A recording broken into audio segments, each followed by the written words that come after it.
Leo and the Colorful Garden. Leo loved visiting his grandmother's garden. One day, while exploring, he discovered a hidden path leading to a secret garden full of colorful flowers.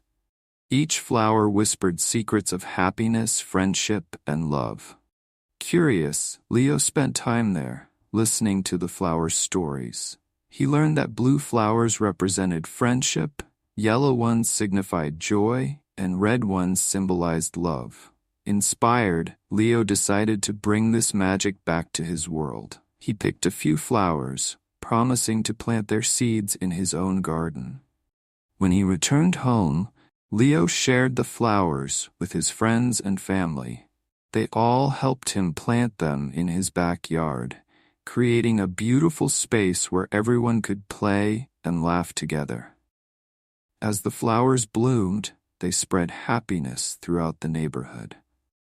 Leo realized that by sharing the magic of the secret garden, he could create joy and beauty around him.